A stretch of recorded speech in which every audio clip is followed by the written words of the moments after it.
Oui, déjà, on voit l'expérience en Ah physique oui, quantique. on le voit au niveau des astronomiques. Le dédoublement astronomique, on l'étudie.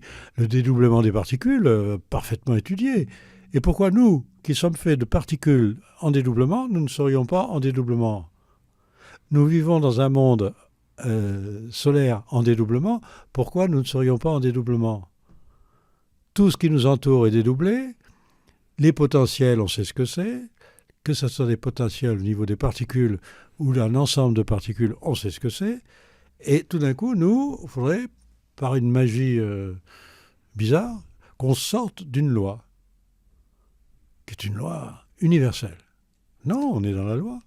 Alors, pour ceux qui ont pas connaissance de cette expérience, je pense que vous faites référence à l'expérience de la double fente de Young, Oui. où on a les électrons, les particules qui se comportent d'une façon ou d'une autre en fonction de l'observateur, Voilà. alors qu'on n'est pas censé s'attendre à un tel résultat. Voilà. C'est-à-dire que le potentiel de l'observateur modifie le mouvement des particules. Alors, à l'échelle de notre monde, qui est fait effectivement de ces particules-là, comment ça peut se traduire? Est-ce que c'est notre observation sur les choses qui modifie les potentiels? Voilà, le danger, c'est justement se prendre pour quelqu'un qui fabrique des choses, alors qu'il faut laisser l'autre, nous-mêmes, qui dans son temps, qui est un temps justement tellement rapide qu'il en a la synthèse, il en a la meilleure synthèse, c'est laisser l'autre faire la synthèse de notre temps présent. Notre double, cet autre. Voilà. Alors rappelons-le comme on veut, notre père, notre double, ça c'était... Mais il est propre à chacun ou c'est le même pour tout le monde? Ah non, non, non, vous êtes vous-même ailleurs. D'ailleurs, là, nous, là, ici, on n'est rien du tout. La carcasse que l'on voit, là, elle va mourir, elle disparaît. Et vous récupérez votre double. C'est votre double qui, lui, est... En fait, un double, c'est vraiment la chose éternelle qui est en nous. Ça meurt et ça ressuscite instantanément. Donc, ça vit tout le temps. On a mis des principes, pour vaincre l'obscurantisme. On a inventé certaines choses. Faut faire ci, faut pas faire ça, patati, patata. Faut fabriquer des potentiels pas dangereux. Pourquoi? Si je pense à tuer quelqu'un, le potentiel, il est fait. Avant même l'action. Oui. Et quelqu'un utilise ce potentiel pour tuer quelqu'un, c'est moi le responsable. C'est moi qui ai inventé le potentiel. Donc ce que je pense est terriblement créatif. C'est dangereux, hein? Alors personne ne le sait, ça. Je pense à tuer ma belle-mère, il y a quelqu'un, il tue sa belle-mère. Qui est le responsable? Moi. Si je n'avais pas inventé le potentiel, il n'aurait pas pu. Alors tout ça, ça marque dans un temps tel qu'un tiers de seconde avant. Ça, c'est vérifié, complètement vérifié. Alors, ce tiers de seconde, il n'existe pas, en fait, puisque c'est avant. Ben, un tiers de seconde avant, il a son propre tiers de seconde avant. Oui. Donc, en fait, c'est vrai. Qu'est-ce que ça signifie, comment on ça? Le définit clairement? D'ailleurs, vous parlez de ce temps perceptible, ce temps imperceptible. Voilà. Ce tiers de seconde, pour vous, c'est le temps imperceptible? Oui. À chaque instant. Voilà. Où on canalise, si je veux résumer les choses. Mais ça nous donne aussi une liberté totale, parce qu'on n'a pas l'impression d'être marionnette d'un double. Or, le problème, c'est que justement, comme on a oublié cette loi, et qu'on devrait écouter notre double à chaque instant, les chrétiens parlent de notre Père qui est dans les cieux, mais toutes les religions parlent d'un Père, d'un double, en fait, qu'ils appellent d'un autre nom. Mais il faut absolument n'avoir aucune volonté dans le sens que ma volonté fabrique un potentiel. Alors, c'est pas moi qui dois fabriquer le potentiel, c'est mon double. Et moi, je dois simplement utiliser les potentiels que fabrique mon double pour survivre.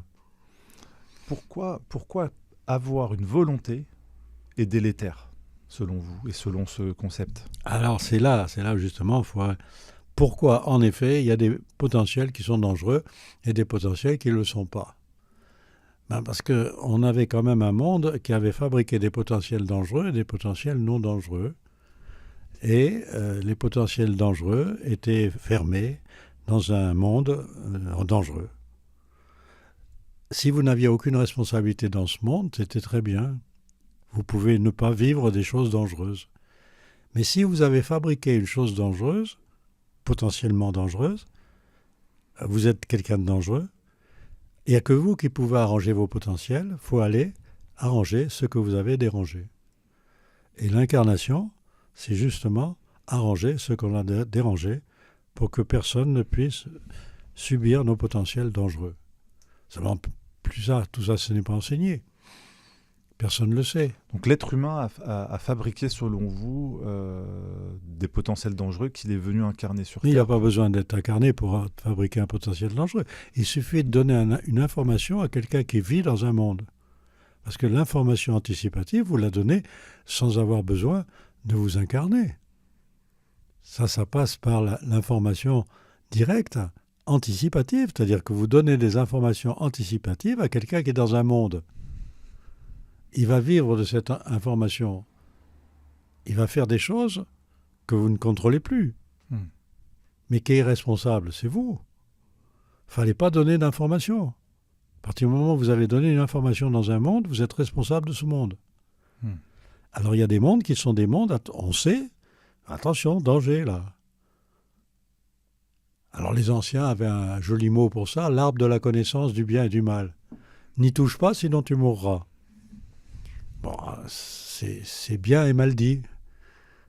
Parce que un mathématicien ou un physicien qui parle de potentiel, il sait ce que c'est. On parlait tout à l'heure des formes de Young, on voit quand même des particules qui sont capables de changer de trajet, alors que vous avez envoyé un coup de canon vers une fente. Et puis la particule n'est pas d'accord, elle change de direction. Ça a été une découverte scientifique au début du siècle dernier, magnifique.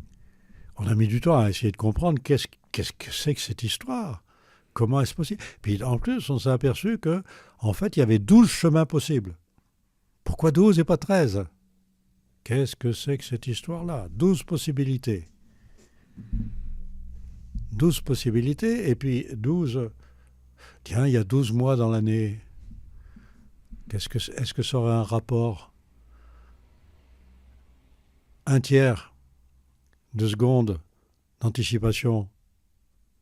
Comment on fait ça? Ah oui, mais si le jour a 24 heures, 24 heures de 60 minutes, 1 minute de 60 secondes, combien ça fait de secondes? Un tiers de seconde. Combien il y a de tiers de seconde dans la journée?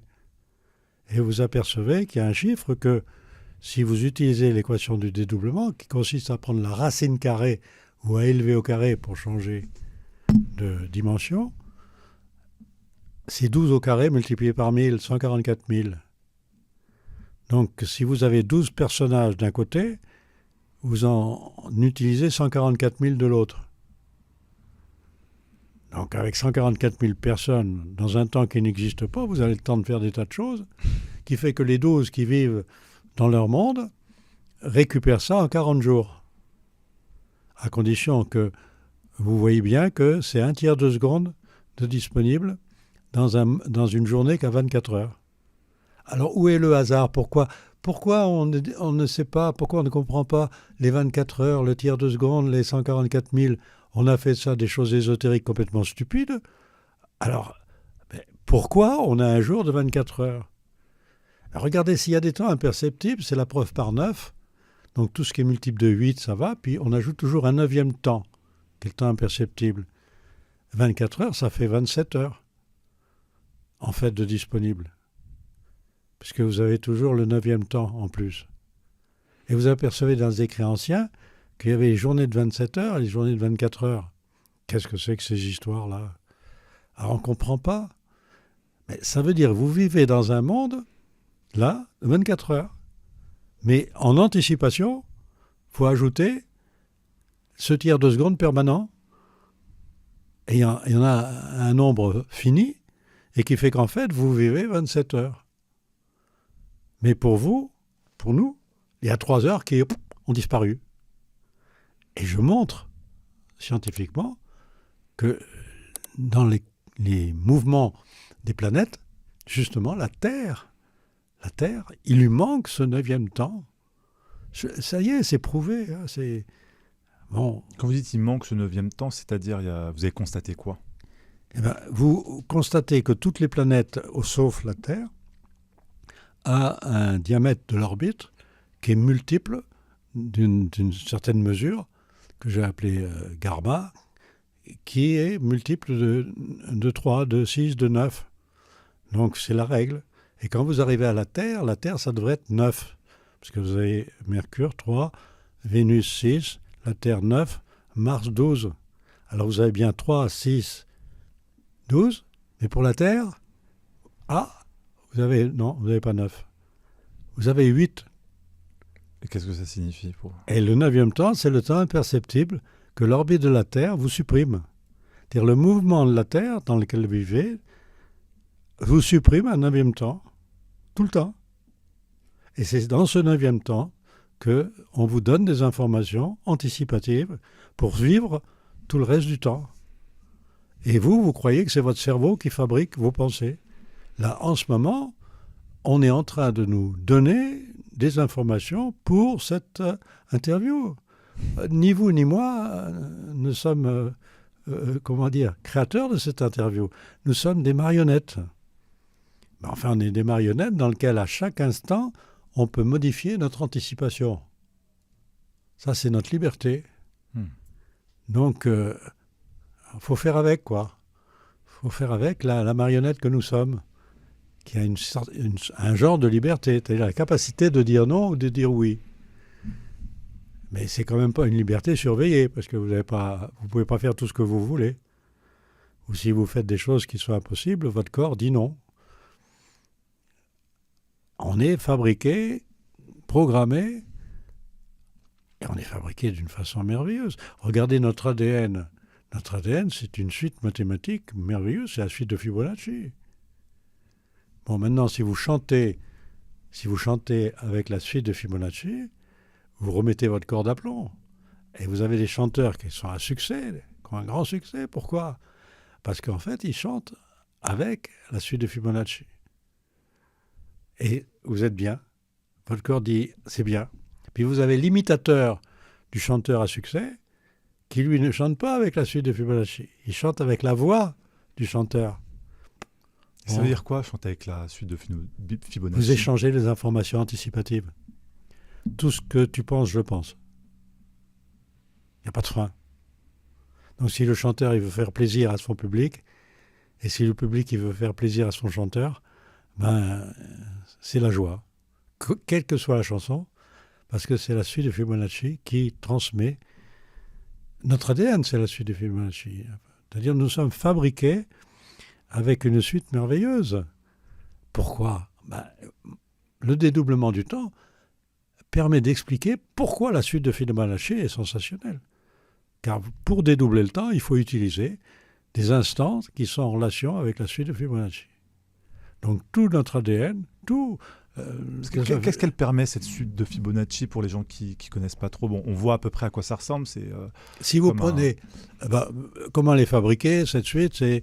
Vous prenez 1 plus 1 égale 2, 2 plus le chiffre d'avant 1 égale 3, 3 plus 2 égale 5, 5 plus 3 égale 8, etc.